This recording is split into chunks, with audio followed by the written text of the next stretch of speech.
चालत चालत आपल्या घरापासून पंढरपुरापर्यंत यायचं. इथे चंद्रभागेत स्नान करायचं, भगवंताचं दर्शन घ्यायचं आणि त्याच्याकडे काहीही मागायचं नाही. जर तू हे केलंस तर मी तुला दरवर्षी वारीला आणीन. तेव्हा कणकाई म्हणाली, मी तुमच्या चरणांची शपथ घेऊन सांगते, मी देवाकडे काहीही मागणार नाही. खरं तर मी त्याला बघायला आली आहे, त्याचं दर्शनाला आली आहे. असं म्हणून दोघंही वारीच्या रांगेतून पुढे पुढे जात होते.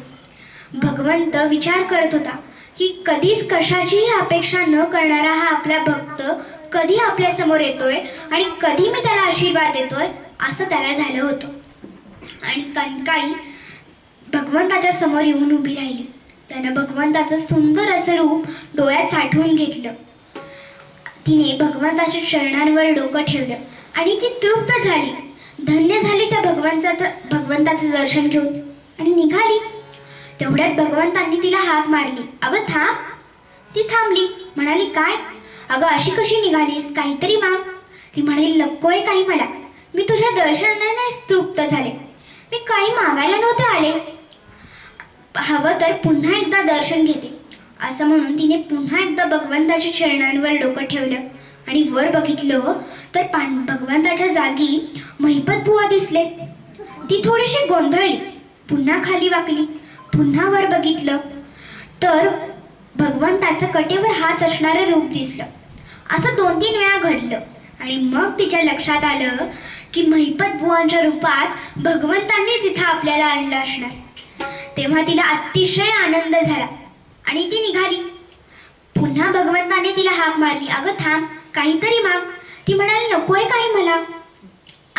आपण बघा, आपण देवाकडे दर्शनाला गेलो की आपण काही ना काहीतरी मागतो. माझी परीक्षा चांगली होऊ दे, मला चांगले मार्क्स मिळू देत, मला आज हे मिळू दे, मला ते मिळू दे. आपली यादीच असते ना देवाकडे मागण्यासाठी. पण ही कणकाई अशी आहे की तिला काहीच नकोय. असे खूप कमी लोक असतात की ज्यांना काहीच नको असतं. आपल्याकडे जी परिस्थिती आहे त्यात ते सुखी समाधानी असतात. त्यातली कणकाई आणि बोल्लोबा. पण भगवंत दिल्याशिवाय काहीही राहिला नाही. काही महिन्यांनी बोल्लोबांच्या घरात एका छान बाळाचा जन्म झाला आणि ते बाळ म्हणजे साक्षात तुकाराम महाराज हो. आणि हे भगवंतांनीच त्यांना दिलेलं एक वरदान असणार, आशीर्वाद असणार. आपण तुकाराम महाराजांना काय म्हणतो, संत शिरोमणी जगद्गुरु तुकोबाराया असं म्हणतो. हे भागवत धर्माचे जे मंदिर आहे त्याचा कळस म्हणजे तुकोबाराया होय.